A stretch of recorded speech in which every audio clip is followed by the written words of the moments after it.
Amém. Paz do Senhor, irmãos. Estamos aqui novamente, vamos ter mais uma aula abençoada. Amém. Creio realmente que Deus vai falar com você.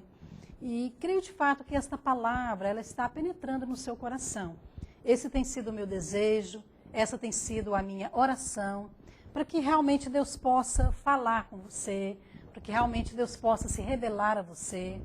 Não conheço nenhum dos alunos, até gostaria de conhecer quando você vier a Goiânia, quero ter o prazer de conhecer você. E gosto muito também de dar aulas olhando para os alunos, né? Mas eu creio que ainda que os meus olhos não podem vê-los, o Senhor pode. Por isso eu creio realmente que Deus vai falar com você. Nessa segunda aula desse terceiro bloco, nós vamos falar sobre a intimidade no Espírito. Então nós falamos anteriormente sobre o processo da maturidade, que além de Deus usar todos aqueles princípios de revelação para nos mostrar como ter uma vida no Espírito, Deus também usa a disciplina e o quebrantamento. Então nós falamos da vida de Jacó. Então Jacó realmente foi alguém tratado por Deus, foi alguém que respondeu à disciplina do Senhor, foi alguém que respondeu ao quebrantamento do Senhor, ele foi subjugado, ele foi marcado, ele teve a sua identidade totalmente transformada, de enganador a príncipe de Deus. E isso mostra, na verdade, ali um começo do propósito de Deus. Então Deus usou todo aquele processo apenas para tratar com Jacó, para colocá-lo no ponto. E depois realmente Jacó começa essa vida maravilhosa no Espírito, que é a intimidade com Deus. Então é isso que Deus quer fazer com você. Deus quer que você seja íntimo dele. Nós vemos na experiência de Jacó que no final da sua vida, ele profetizou para todos os seus filhos.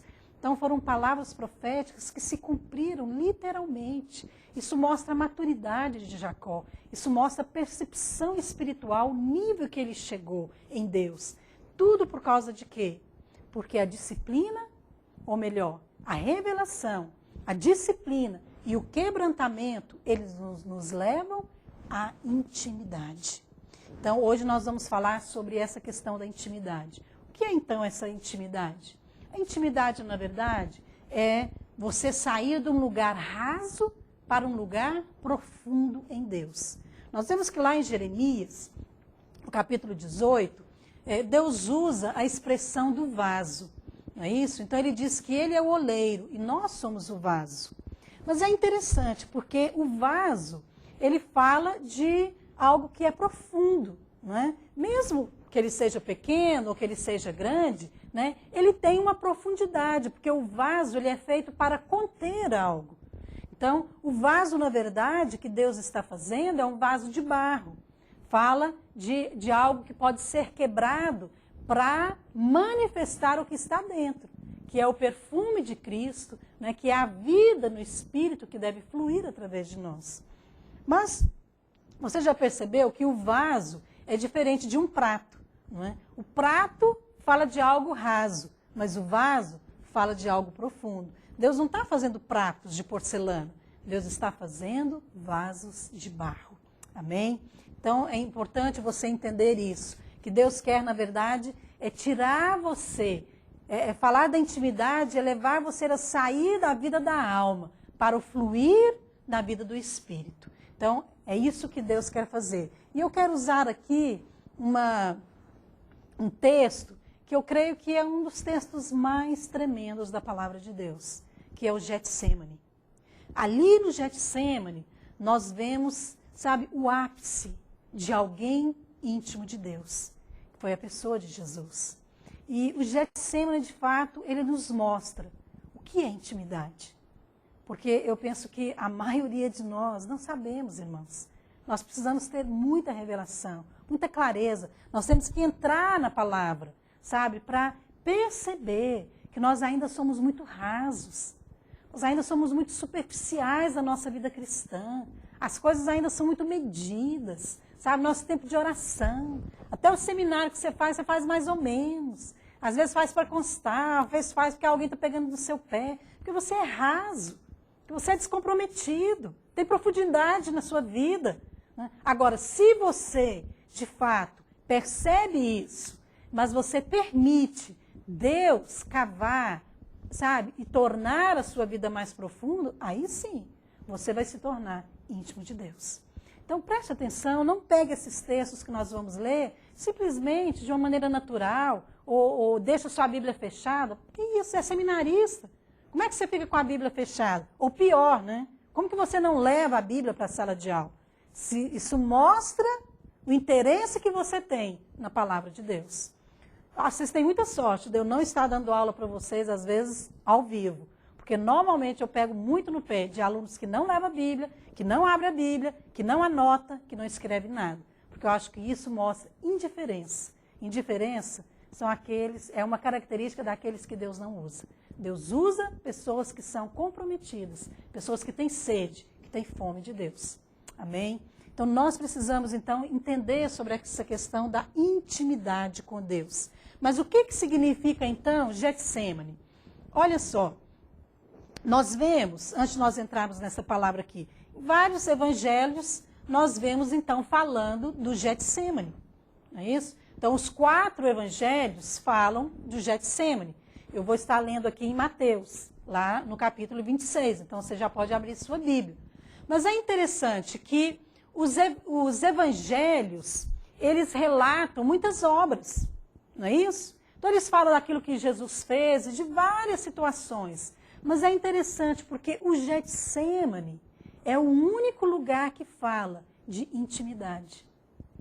Então nós vemos muitas obras, nós vemos pessoas que chegaram até Jesus, às vezes para receber bênção, né, às vezes para adorá-lo. Então muitas situações assim, às vezes de intimidade de pessoas com Jesus, né, como é o caso de João, que deitava a cabeça no seu ombro, de Maria, que lavou os seus pés. Mas do momento de intimidade da pessoa de Jesus é apenas no Getsemane. Por isso, irmãos, que nós temos que ter entendimento. O que significa, de fato, Getsemane? Esta palavra significa lugar de azeite. Ou seja, azeite fala daquela gordura que era usada para unção, para ungir. Era também usado para curar, sabia? Para curar muitos tipos de enfermidade, mas principalmente para ungir os reis, para ungir os sacerdotes. Então, era com esse azeite que eles faziam isso. Só que, para conseguir essa gordura, aquele azeite ele tinha que ser tirado, sabe, de uma maneira esmagada. Então, ali, aquela fruta, ela tinha que ser, né, processada, esmagada, triturada, para que depois aquela unção pudesse fluir. Então, o Getsemane tem um significado, de fato, muito profundo na nossa vida. O Getsemane não é uma experiência apenas que você passa na sua vida, de intimidade com Deus. Não, o Getsemane fala de um estilo de vida. Lá em João 18, antes de nós vermos em Mateus, abre a sua Bíblia lá em João 18. Deixa esses 2 livros marcados que a gente vai estar lendo nos 2, ok? Lá em João 18, no versículo 1, diz assim: Tendo Jesus dito essas palavras, saiu juntamente com seus discípulos para o lado do ribeiro Cedron, onde havia um jardim, e aí entrou com eles. E Judas, o traidor, também conhecia aquele lugar. Por quê? Porque Jesus ali estivera muitas vezes com os seus discípulos. Olha, isso aqui nos mostra o seguinte, que não era um lugar que Jesus foi apenas naquela hora. Jesus costumava ir lá, ou seja, Jesus costumava ter intimidade com o Pai. Ele costumava ficar sozinho com Deus. Por isso que Getsemane fala de um estilo de vida. Intimidade com Deus é um estilo de vida do crente espiritual. Então, quem não tem intimidade, quem não fica a sós com o Senhor, com certeza não é íntimo do Senhor. Porque Jesus era assim, Jesus deu o padrão, Jesus colocou para nós. Então é muito bom que você ore, que você vá para a igreja. Nós temos oração, não é? Aqui em Goiânia, e eu imagino que nas igrejas videiras tem também essa prática. Então nós oramos de manhã, das 7 às 8, e oramos das 6 às 7 à tarde. Então é comum nós estarmos orando, oramos juntos, fazemos oração de concordância, temos alvos de oração, principalmente nos jejuns, tem uma parte do louvor, isso é muito bom. Mas deixa eu falar algo para você. Se sua vida de oração se resume apenas nesses momentos de oração, meu irmão, você não sabe o que é intimidade. Intimidade é ficar a sós com Deus. Intimidade é você poder ir para um lugar e você poder até ficar em silêncio, se for necessário, para ouvir a voz de Deus. Isso é intimidade. A Bíblia fala que Jesus costumava ir naquele lugar. Então, com certeza, ele ia com os discípulos, mas ele ia sozinho também. Né? Então, nós precisamos, sabe, entender essa questão da intimidade. Eu acho que, às vezes, nós acostumamos tanto com relacionamentos superficiais, que nem conseguimos realmente ter uma intimidade com Deus. Às vezes eu vejo assim, tem casais que tudo que eles vão fazer tem que ser junto com outro casal, tem que ser junto com outros irmãos. Olha, não tem nada de errado nisso. Mas tem um momento, eu acho que é importante o casal sair sozinho e jantar só os dois, viajar só os dois. Por quê? Porque isso vai desenvolver, sabe, uma intimidade. É um processo que vai se iniciar na vida dos dois. Mas entenda uma coisa, quando nós falamos de intimidade, essa intimidade, ela não é o fim em si mesmo, tá certo? Então, o propósito de Deus não é apenas a intimidade. A intimidade com Deus, na verdade, é o meio para o propósito. Ou seja, é o meio para fluir a vida no Espírito. Amém? E eu quero falar para você de cinco aspectos que nós vemos aqui no Getsemane, que fala da intimidade. O que essa intimidade gera? É fácil de você saber se você é alguém íntimo de Deus ou não. É só você checar esses 5 pontos, se eles estão presentes na sua vida. Porque é exatamente isso que nós vemos aqui na vida de Jesus. É exatamente isso que o Getsemane nos mostra. O Getsemane está nos mostrando aqui. Então, o que a intimidade gera? Primeiro, gera consagração. Consagração. À medida que eu sou íntimo de Deus, à medida que eu me separo para estar com o Senhor, o meu nível de consagração cresce. Agora, entenda uma coisa, não é a consagração que vai gerar intimidade. É o oposto, tá certo? É a intimidade que gera consagração. Então, a consagração, ela fala de separação, não é isso? Então, na verdade, eu vou me separar, eu vou me entregar, eu vou me consagrar para um propósito, para que Deus possa fazer na minha vida. Eu não estou entrando muito nessa questão da consagração, até porque eu penso que você vai ouvir muito isso nas outras matérias. Então, cada professor vai acrescentar um aspecto, tá certo? Mas eu quero que você entenda o seguinte, que a consagração é aquela medida de separação que você faz para o Senhor, de entrega. Então, nós separamos a oferta, nós separamos o dízimo, nós separamos o tempo de orar, nós separamos o tempo de jejuar. Tudo isso é consagração, tá certo? Mas essa consagração, essa entrega plena ao Senhor, para que Deus possa fazer exatamente o que Ele quiser, da maneira como Ele quiser, isso é fruto de intimidade, tá certo? E nós vemos então que existem níveis diferentes de consagração. Aqui no texto mesmo, nós vemos, no texto de Mateus, nós vemos lá no Getsemane. E lá, aqui em Mateus 26, no versículo 36, diz assim: Em seguida foi Jesus com eles a um lugar chamado Getsemane e disse a seus discípulos: Assentai aqui enquanto eu vou ali orar. Mas ele levou consigo Pedro e os 2 filhos de Zebedeu. Então nós vemos aqui, deixa eu mostrar para você, níveis diferentes de consagração. Então, nós vemos que Jesus, primeiro, ele levou os discípulos com ele, levou 3. Depois, ele levou todos os discípulos com ele para o jardim. Depois, ele separou 3. E depois, nós vemos que ele ficou sozinho. Por que eu estou falando isso para você? Porque nós precisamos crescer em consagração para que Deus possa nos usar. Para você ser um líder de célula, você precisa de uma medida de consagração, de compromisso. Para você ser um discipulador, um nível maior. Para você ser um pastor, aí exige mais de você.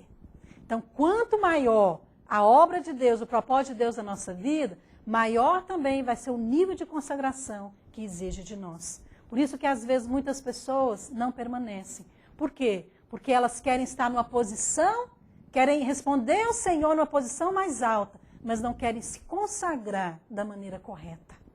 Então, não funciona dessa maneira. Nós vemos aqui que Jesus precisava estar sozinho para que ele pudesse cumprir completamente o propósito de Deus, que era a cruz. Então, consagrar-se fala também de render-se, tá certo? Tem um versículo aqui que eu quero ler com você, que está lá em Mateus 26, que num determinado momento, né, depois que Jesus estava a sós, diz o seguinte, que prostrou-se ele então com o rosto em terra. Esta palavra aqui, prostrar, ela significa a mesma palavra lá de João 12, 24. Lá em João 12, 24 diz assim, se o grão de trigo caindo na terra não morrer, fica ele só. Então, prostrar significa cair, ou seja, sair de um lugar mais alto para um lugar mais baixo. Então, cair, eu não posso dizer, se isso aqui já estiver no chão, ele não caiu. Mas se eu colocar, então, isso aqui e eu soltá-lo, ele vai cair. Então, isso significa prostrar-se. Significa que você está saindo de um nível para render-se ao Senhor. Isso fala de consagração. Agora, qual que é o alvo da consagração, irmãos? O alvo da consagração é ser usado por Deus. É interessante, porque Jesus já era consagrado.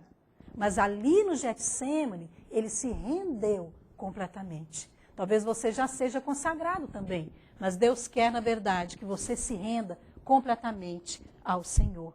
Amém? Por quê? Porque Deus só usa aquilo que é consagrado a Ele.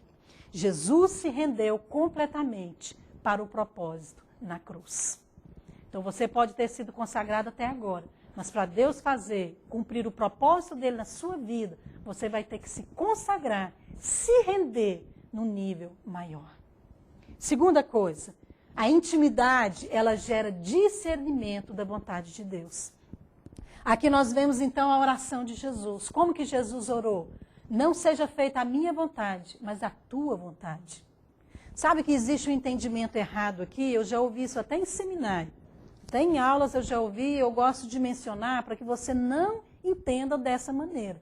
Algumas pessoas pensam que Jesus não queria ir para a cruz. Que ele pensou, Senhor, será que não tem jeito? Não, não queria ir. Ah, se tiver que ir, fazer o quê? Né? Eu vou. Sabe, não era essa atitude de Jesus. Sabe o que significa essa oração? Não seja feita a minha vontade, mas a tua. Significa que Jesus não queria ir para a cruz pela vontade própria, mas sim pela vontade de Deus.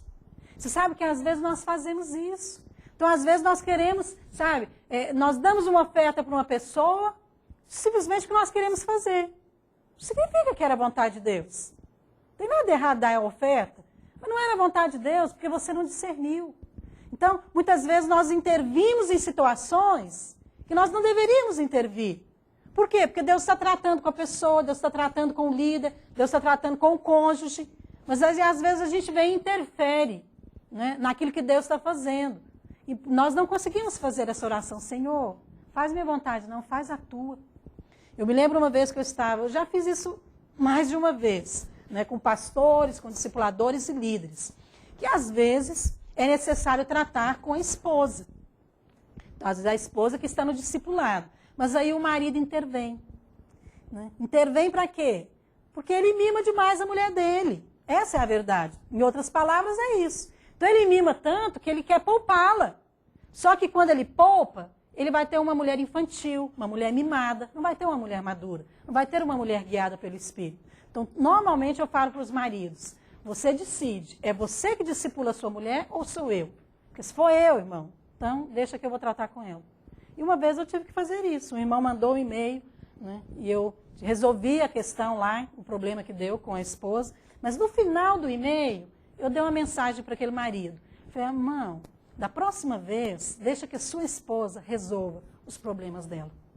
Eu estava falando de problemas pessoais em relação ao discipulado.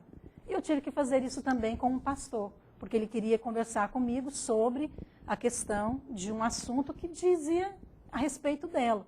Né? Eu falei, irmão, não vou conversar com você sobre isso. Manda sua esposa vir falar comigo. Por quê? Porque o melhor, né, é que ela pudesse ser tratada da maneira correta e encarar os fatos e resolver da maneira correta, porque assim ela vai crescer. Nós fazemos isso muitas vezes, né, com os cônjuges, com os filhos, e às vezes fazemos também com os nossos discípulos. ficamos poupando eles, porque na verdade nós não confiamos que a disciplina de Deus, o tratamento de Deus é o melhor para eles. Mas isso não é bom. Nós temos que aprender, irmãos, a orar de acordo com a vontade de Deus. Jesus aqui estava falando isso. Senhor, não quero ir para a cruz porque eu quero, mas porque o Senhor quer. Né? Olha, isso fala de discernir a vontade de Deus. Só porque é obra de Deus, irmãos, não significa que é a vontade de Deus. Tem muitas pessoas, às vezes, que vão para determinados lugares, mudam de cidade para abrir igrejas, para fazer a obra de Deus, mas não é a vontade de Deus. Então, entenda uma coisa. Para você conhecer a vontade de Deus, você tem que discernir. E isso fala de pagar um preço. Jesus estava ali no Getsêmani, porque ele já sabia que ele ia morrer na cruz. Mas ele queria ter a certeza, ele queria discernir que era o tempo certo, que era a hora certa, que era daquela maneira, que ele não estava agindo na carne, que ele não estava sendo independente, que Deus iria fazer da maneira dele. E às vezes eu percebo que tem líderes, até pastores, que se preocupam com isso não. Ele simplesmente decide que vai largar a célula, ou que vai mudar e abrir uma igreja e vai. Não interessa a opinião do pastor. Olha, amados, eu creio que Deus põe o desejo do nosso coração, mas Deus confirma também. Se até Jesus teve que se render no Getsêmani para ter a confirmação de Deus, quanto mais nós. Isso fala de intimidade. A intimidade gera discernimento da vontade de Deus. Quem não é íntimo de Deus não conhece a vontade de Deus. E, infelizmente, também não cumpre a vontade de Deus. Por quê? O que falta? Falta intimidade. Falta ficar a sós com o Senhor. Falta ficar calado, sabe? Para ouvir a voz do Senhor. Falta se separar. Falta sair do tumulto do dia a dia. Falta ficar conversando com as pessoas o tempo todo sobre seus problemas. Tem gente que só sabe conversar sobre os problemas. Querem que o pastor, o líder, resolva tudo para ele. Mas não quer ir para Deus, gastar tempo diante de Deus. Por quê? Porque não é íntimo. Precisamos aprender a desenvolver uma intimidade com o Senhor, como Jesus fez. A mesma coisa quando você às vezes vai aprender um idioma. Às vezes a gente fala assim, quem quer aprender inglês? Eu queria tanto aprender inglês. Você quer aprender inglês, mas você não estuda. Você não gasta tempo. Você não aplica. Como é que você vai aprender? Para você aprender, você tem que se entregar, você tem que se consagrar àquilo ali. Você tem que, de fato, entender aquela linguagem, discernir. Aí você vai aprender. Mas é semelhante. A intimidade é semelhante. Para ter intimidade, você também tem, sabe, que se separar para estar com o Senhor. Então, discernir a vontade de Deus não é simplesmente, amados, aceitar a vontade de Deus. Entenda esse verbo. Não é simplesmente aceitar. Então é isso que Deus quer? Tá bom. Não era bem o que eu queria, não. Mas fazer o quê, né? Eu vou. Discernimento, amados. Deixa eu falar algo para você. Às vezes nós acostumamos tanto com esses termos que não compreendemos o sentido dele. Discernir a vontade de Deus é muito mais do que aceitar a vontade de Deus. Discernir a vontade de Deus é amar a vontade de Deus. Jesus não apenas aceitou a cruz, Jesus amou a cruz. Porque é na cruz que Deus expressa o amor dele por nós. Então, amados, nós não temos apenas que fazer a vontade de Deus, nós temos que amá-la. Porque isto é o sinal daqueles que são íntimos do Senhor. Você percebe a diferença? Você percebe o tanto que isso é diferente? Agora, qual que é a vontade de Deus então para mim, pastora? Deixa eu contar para você. A vontade de Deus para você sempre é a cruz. A cruz.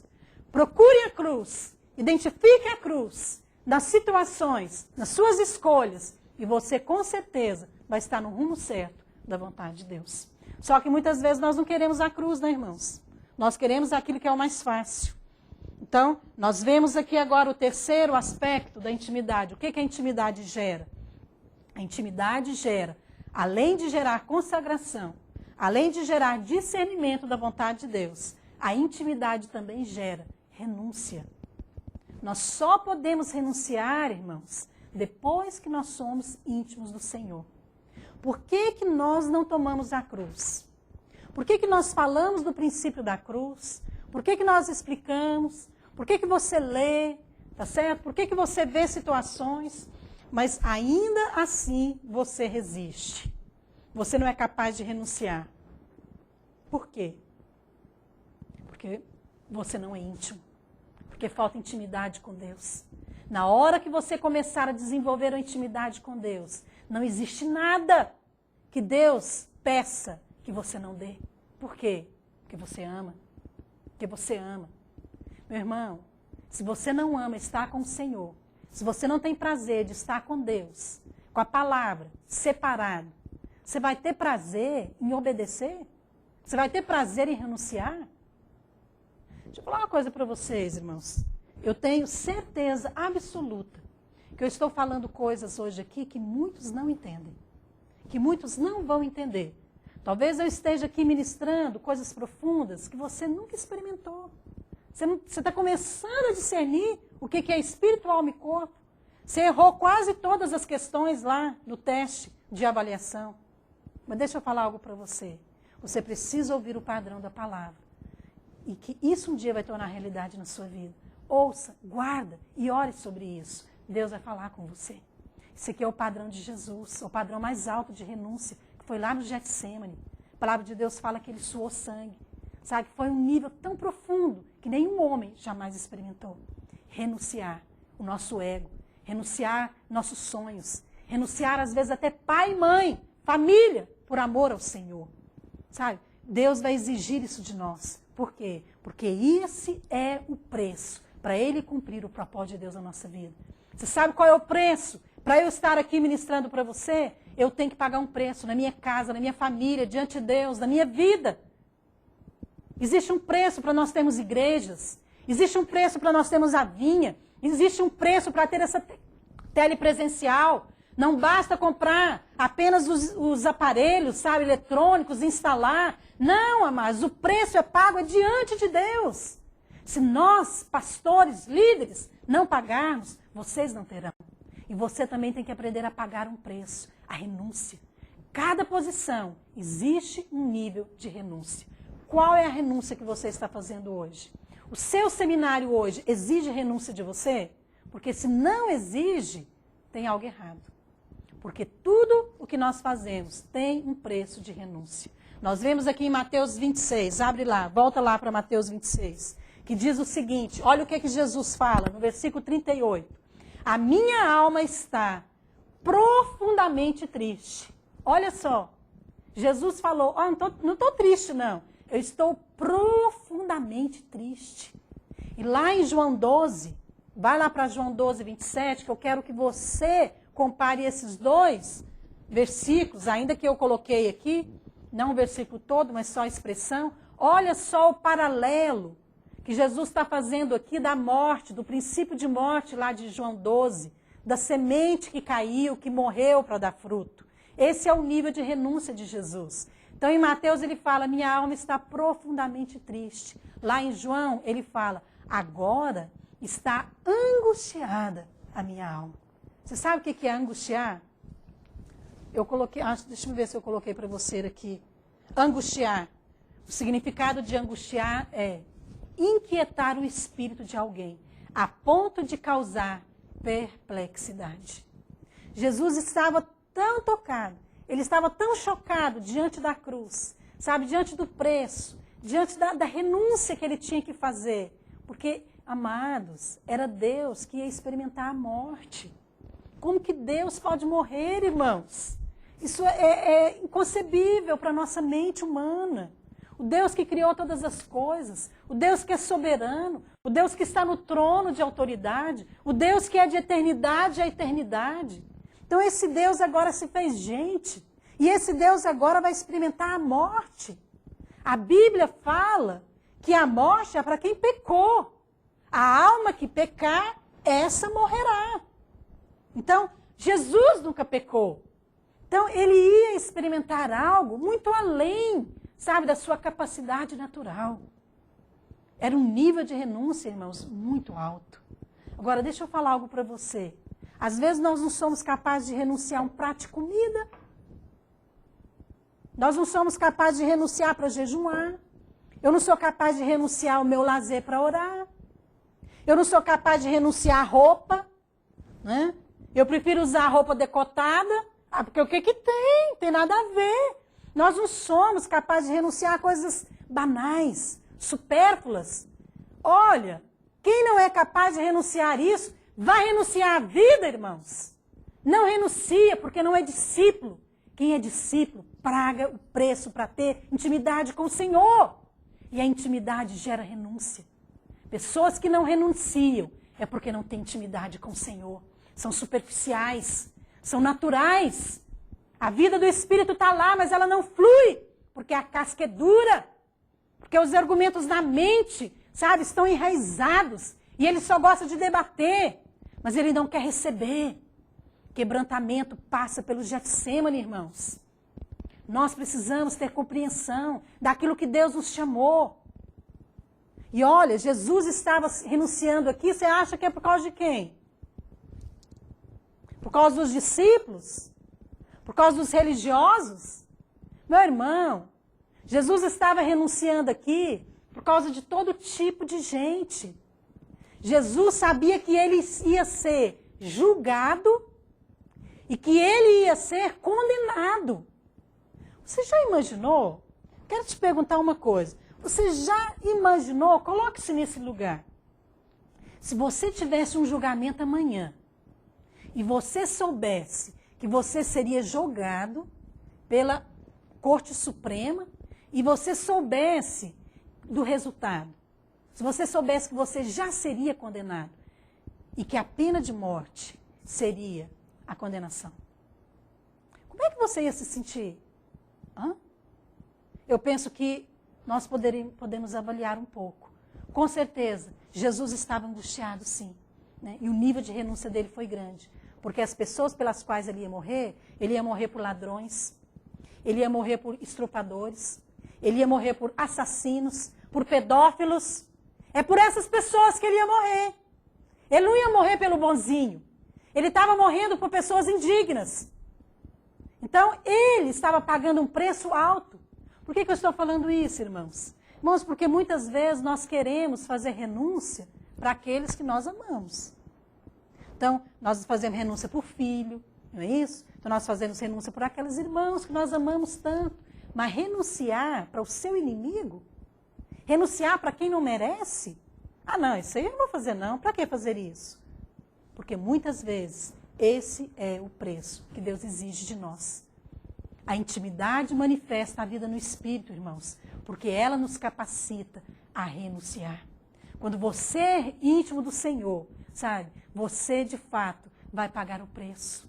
Agora, nós só somos capazes de fazer grandes renúncias apenas por aqueles que nós amamos e valorizamos. Mas aqueles que nós não valorizamos, aí nós não queremos não. Estou falando isso para você porque eu tenho experimentado isso no Senhor. Sabe, o preço para ter um ministério com crianças, irmãos, tem sido alto. E cada vez mais, Deus está mostrando o propósito dele. Nós começamos num nível, mas sabe, isso foi levando a gente para um outro nível. Começou com a consagração, começou se entregando. Depois eu comecei discernindo a vontade de Deus. Falei, gente, mas agora que eu estou entendendo o que Deus quer. Então eu comecei a compreender. Falei, gente, mas criança precisa de salvação. Não, criança precisa de ensino. Nossa, eu tenho que formar neles líderes. E hoje nós estamos fazendo a nossa conferência em 2010. E nós estamos falando do tema, formando discípulos desde a infância. Por quê? Porque compreendemos que nós estamos formando discípulos desde as crianças. E é isso que Deus quer. Mas eu não compreendia isso na época. Por quê? Faltava intimidade. À medida que eu fui me entregando ao Senhor. Foi ao Senhor que eu me entreguei. Sabe, Deus foi colocando as crianças dentro de mim, porque as crianças estavam lá no coração dele. Amado, se você é pastor, seu rebanho tem que estar dentro de você. Se você trabalha com os jovens têm que estar dentro de você. Não importa a idade da pessoa, sabe? O nosso rebanho tem que estar dentro de nós. Porque aí sim, nós vamos renunciar por eles. Mas sabe que eu tenho visto em muitos anos que muitas pessoas não querem renunciar. Ela quer jejuar para adulto. Então, muitas mulheres na igreja, e até esposas de pastores, ela está até disposta a ir para o ministério. Ah, não, mas para trabalhar com mulheres, para ter um trabalho com mulheres, afinal de contas, ninguém fala. Mas mulheres dão muito mais status. não é isso? Podemos pregar, podemos falar, podemos dar entrevistas, podemos ter revista, e podemos ter isso, mas ninguém quer renunciar para a vontade de Deus. Por quê? Porque a vontade de Deus para nós hoje é trabalhar com crianças. Nós não discutimos. Nós vamos para os pés do Senhor e nós falamos, Senhor, não faça a minha, faça a tua. A tua vontade. E a vontade de Deus hoje para nós, como videira, como vinha, é isso. Que nós possamos formar discípulos, desde as crianças até os adultos. Na idade em que eles se converterem, nós vamos alcançá-los. Amém? Mas tem ainda um outro aspecto, o quarto aspecto da intimidade. É que a intimidade gera clamor. Sabe por que às vezes nós não somos capazes de pagar um preço em oração pelas pessoas? Porque nós não somos íntimos de Deus. Porque quando nós somos íntimos de Deus, irmãos, Deus começa a colocar o encargo do coração dele no nosso. E isso gera clamor. Foi isso que Jesus fez. E é interessante, porque ali no Getsêmani, Jesus não estava renunciando para a glória. Eu não sei se você já pensou nisso. Mas Jesus estava renunciando por causa de vidas. Por causa de pessoas, por causa de mim, de você, das pessoas. Então Jesus não estava ali pensando, não, eu vou renunciar, mas depois eu vou ter a glória. Eu vou para o céu, vou ter tudo de volta, né? Tudo que eu tinha, autoridade, o trono. Amados, Jesus estava a ponto de morrer, de ser sepultado, de ser condenado no nosso lugar para que nós tivéssemos vida. Ainda que isso implicasse em não ressuscitar e não ter a sua glória de volta. Tamanho o clamor do Senhor. Muitas vezes nós somos até capazes de renunciar, mas se tiver a glória. Não, tudo bem, eu vou, mas que reconhecimento que eu vou ter? O salário é bom? Meu nome vai aparecer? Não, as pessoas vão saber que foi eu que fiz? Não, se for, né? Aí sim. Olha o preço que Jesus colocou lá em João 12:32. Ele fala o seguinte: quando eu for levantado, eu atrairei todos a mim mesmo. Amor, é manifesto através de atitudes. E uma delas é através do clamor. Quando nós amamos, nós intercedemos pelas pessoas. A maneira de você demonstrar que você ama o seu rebanho, que você ama a sua célula, que você ama os seus discípulos, é orando, é clamando. Jesus estava aqui manifestando o amor. E ele disse, falou, olha, quando eu for levantado na cruz, eu vou atrair as pessoas para mim. O que atraiu, irmãos? O amor. O amor de Deus. Então Jesus estava ali clamando. Né? Mas ele estava clamando para que de fato Deus pudesse fazer isso. Cumprir aquilo que ele estava querendo fazer. Que era salvar vidas, que era ter um povo. Que era a igreja. Irmãos, clamor fala de desespero por almas. Quantas vezes nós vamos orar, mas nós não temos de fato encargo pelas almas. Sabe, às vezes nós queremos só que a célula multiplique. Você quer só colocar um relatório bonitinho para você passar para o seu pastor. Mas encargo mesmo pelas pessoas, não tem. Quando nós vamos orar, irmãos, nós percebemos o coração de Deus. O coração de Deus geme por almas. O coração de Deus chora pelas vidas. Irmãos, nós vivemos hoje numa geração, sabem, que as crianças, elas estão sendo massacradas pela violência, pela sensualidade. O diabo está entrando dentro das casas, através da pedofilia, na internet. Sabe, os jovens não têm esperança, não têm padrão. Sabe, é uma geração, sabe, totalmente desprovida de graça. E o que nós fazemos? Nós nem clamamos por elas. Porque nós estamos mais preocupados com número. Estamos preocupados com posição. Porque nos falta intimidade. A intimidade que gera o clamor do coração de Deus. Eu me lembro uma vez que eu estava orando. E estava orando pelo encontro dos 1000. Nós fazemos o encontro no carnaval com 1000 crianças. A partir do ano passado nós já aumentamos. Estamos fazendo com 1.500 crianças para a glória do Senhor. E, então nós saímos com esses 10, 15 encontros no final de semana do carnaval. E, de fato, é muita gente, mobilizamos toda a rede. Glória a Deus, porque nenhum dos anos que nós fizemos, nós deixamos de completar nenhuma vaga. Todos os encontros foram cheios. E um desses encontros eu estava orando. estava orando para Deus nos dar, e eu estava orando também para a multiplicação das células, e colocando os alvos para aquele ano. Sabe, enquanto eu estava orando, o Espírito de Deus falou comigo, para que você quer almas, Márcia? Só para multiplicar? Só para você ter um número grande de células? Ou você realmente deseja a salvação dessas crianças? Irmãos, eu estava orando, andando para lá e para cá, na hora eu parei, eu ajoelhei, mas eu senti o coração do Senhor. Sabe, eu senti, sabe, que Deus olhava para aquelas crianças que eu não via.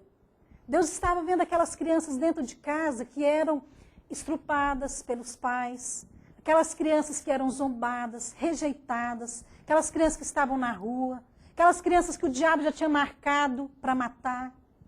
E eu lembrei de uma reportagem que dizia que 45% dos homicídios cometidos no Brasil é contra crianças e adolescentes até 17, 18 anos de idade. Sabe, naquela hora eu comecei a clamar. Aí é que o clamor veio. Por quê? Porque eu discerni o coração de Deus. E eu comecei a falar, Senhor, me dá as crianças que estão marcadas para morrer. Me dá aquelas que o diabo já marcou. Me dá aquelas que ele vai prostituir nesse carnaval.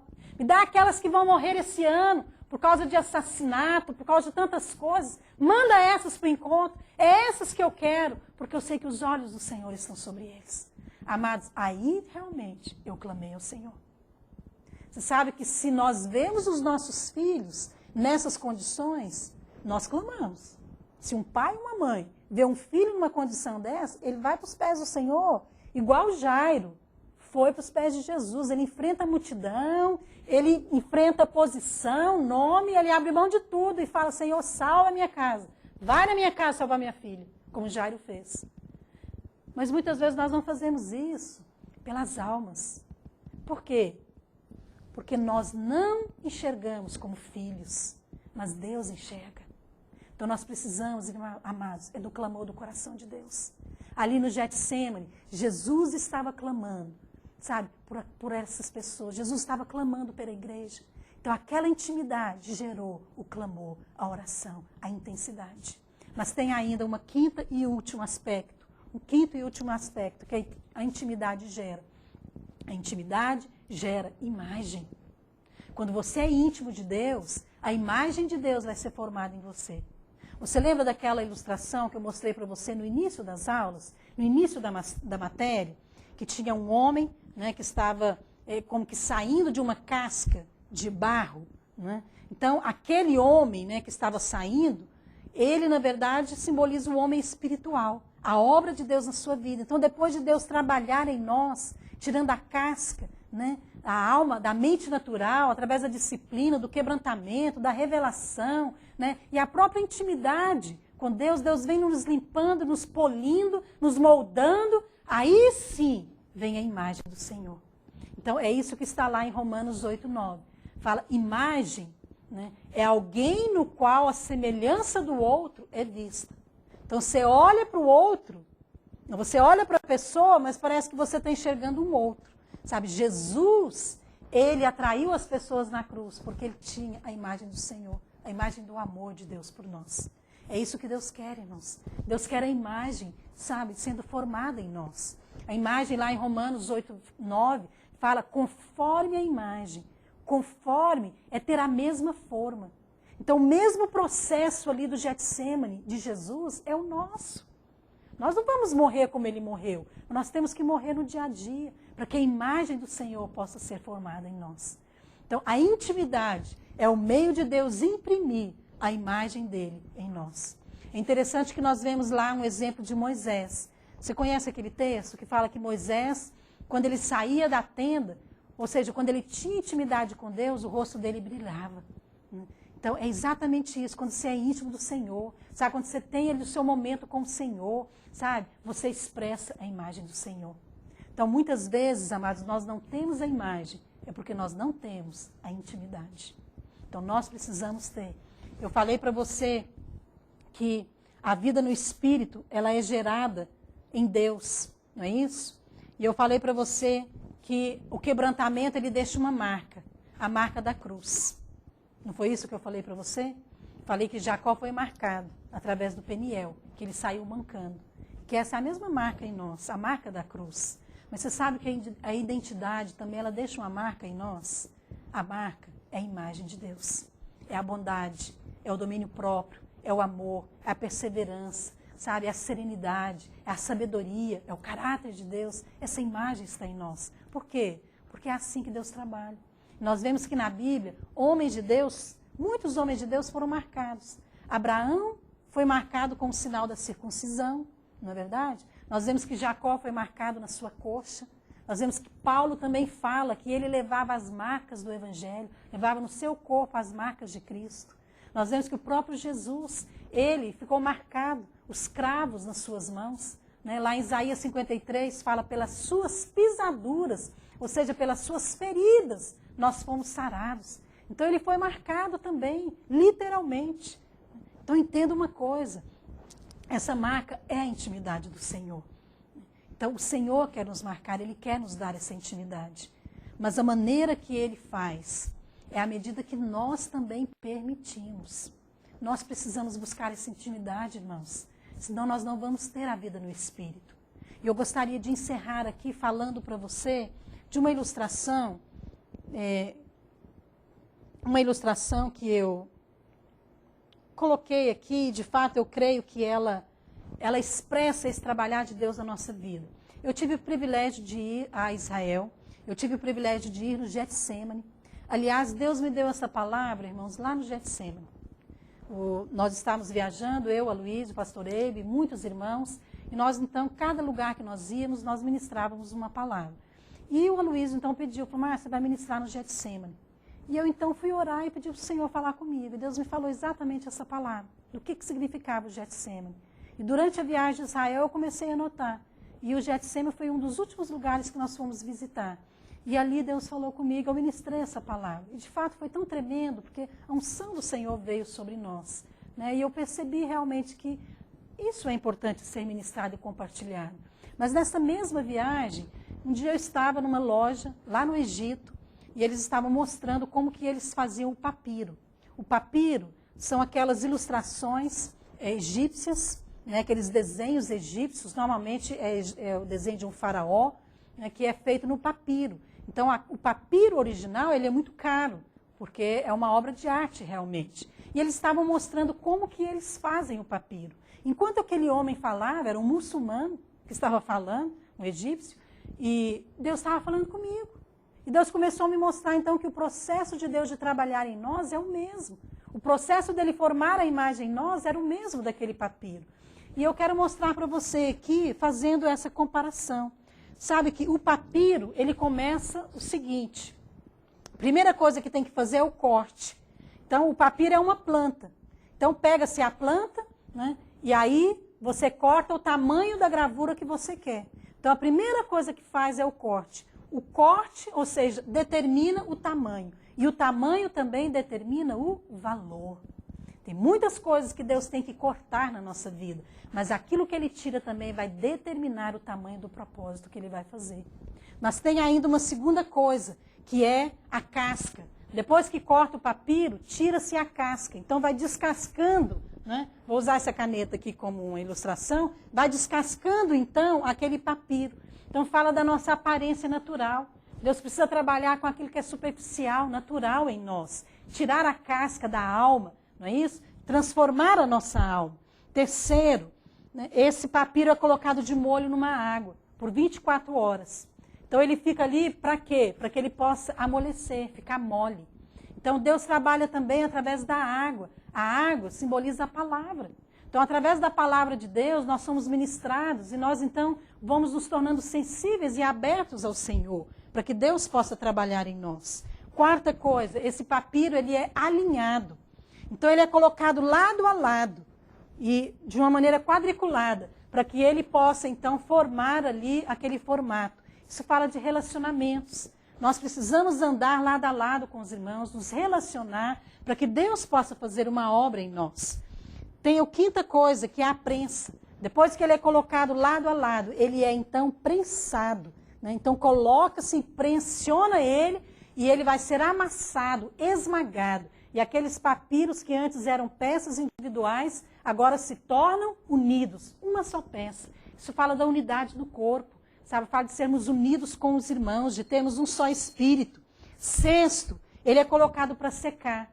Isso nos fala da consolidação, para trazer consistência. Então, Deus permite isso também na nossa vida. E sétimo, fala da impressão. Então, depois que esse papiro secou, ele torna-se, então, uma folha. Né? Depois que ele se torna uma folha, ele está em branco.